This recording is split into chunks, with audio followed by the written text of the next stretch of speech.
4 years ago, my life flipped upside down. My husband and I had been married for 9 years at that point, and right before the pandemic, I had an affair with a co-worker. My husband was working in consulting and traveled constantly, sometimes gone for months at a time. I would only see him for a few days here and there. To make things harder, I was pregnant and struggling. I was lonely and exhausted. My co-worker convinced me that my husband was probably cheating too. She told me no man could spend that much time away from his wife without seeking out other women. I know it's pathetic that I let her plant that idea in my head. In the end, it was on me. It was my job to protect our marriage, and I failed.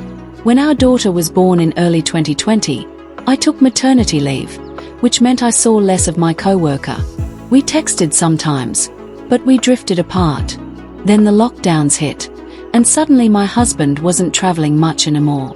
He was home, caring for our newborn and being the loving husband he'd always been. Seeing him like that made the regret crash over me like a wave. I couldn't hold it in. I broke down and told him everything. I'll never forget how his face changed as I spoke.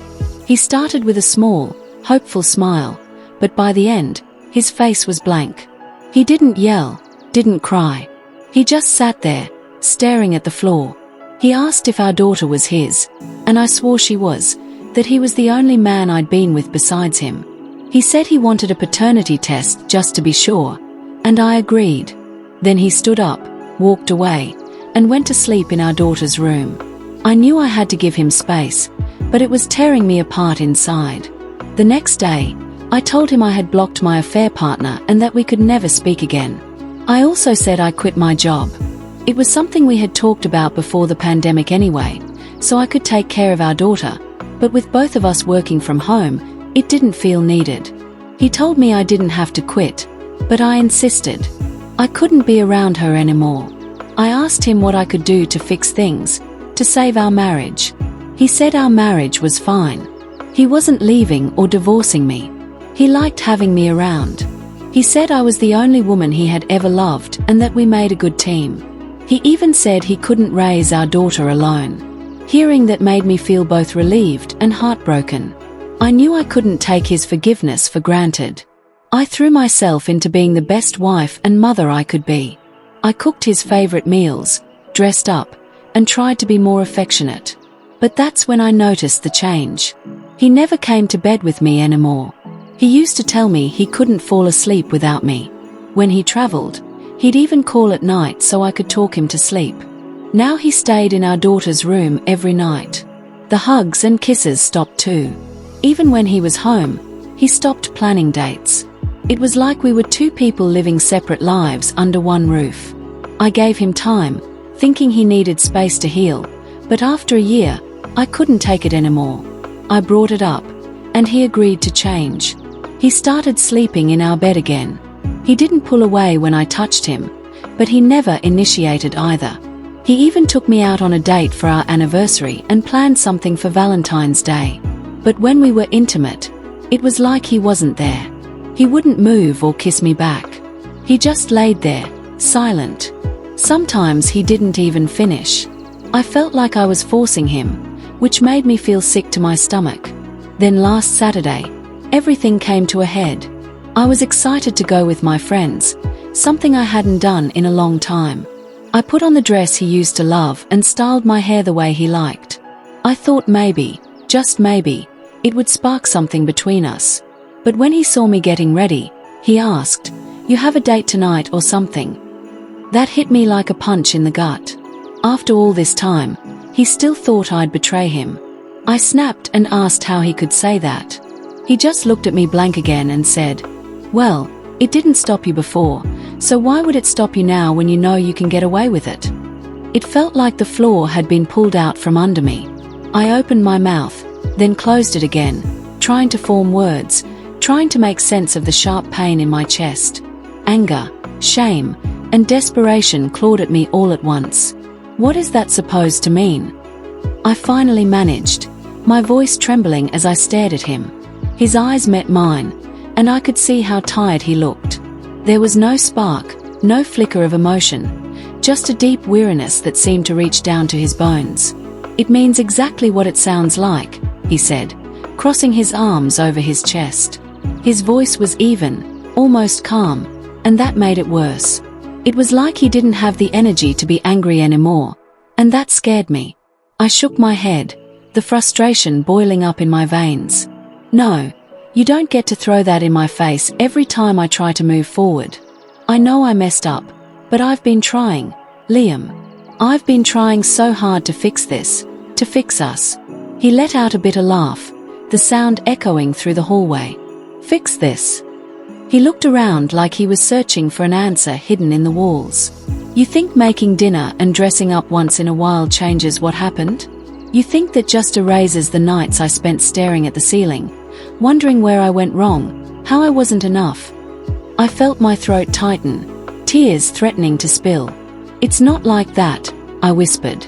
I was in a bad place. I was. You were what? He cut in, his voice rising for the first time. Lonely, pregnant. I know. I was there too. But you didn't see me going out and finding comfort in someone else's bed.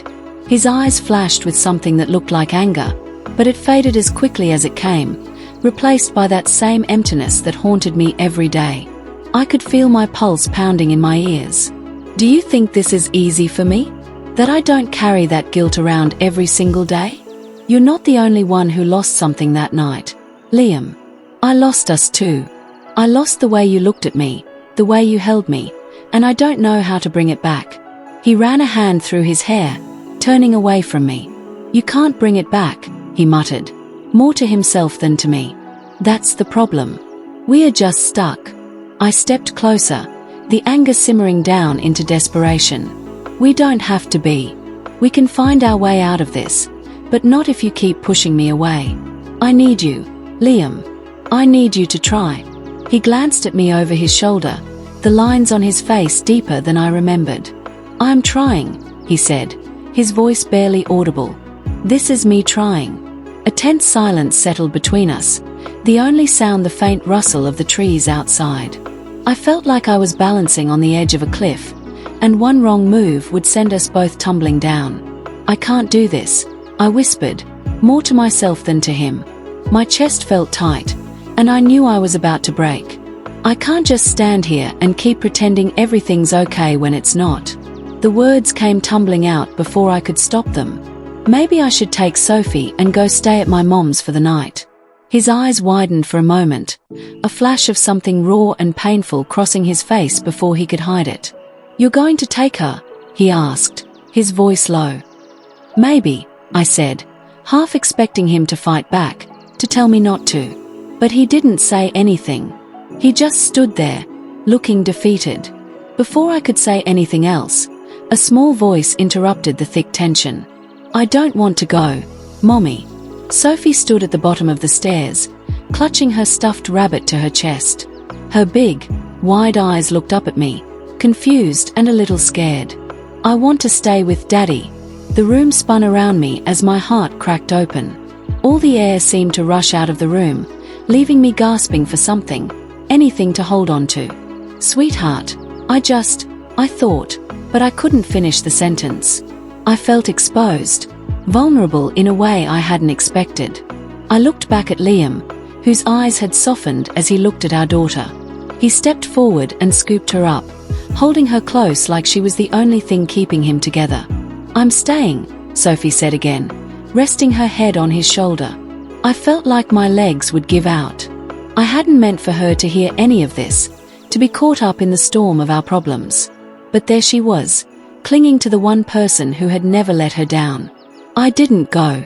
I stayed right where I was, frozen in place, the weight of everything pressing down on me. Because deep down, I knew I was in the wrong. I had been wrong for a long time, and I'd spent so much time trying to patch up the cracks without really facing the damage. I wanted so badly to be right, to feel like I was justified in my anger and pain. But I wasn't. I knew it in my heart, even if I couldn't admit it out loud. The truth was, some part of me still wanted the thrill, the escape from the guilt and the endless cycle of trying to fix what I had broken. But I couldn't say it. I couldn't face it. And now, Standing there in the dark hallway with my husband holding our daughter, I felt more alone than ever. The silence wrapped around us, heavy and suffocating, and I realized that no matter how hard I tried to rebuild, we were still standing in the ruins. And as Liam turned away, taking Sophie with him, I stood in that silence, watching the door close between us.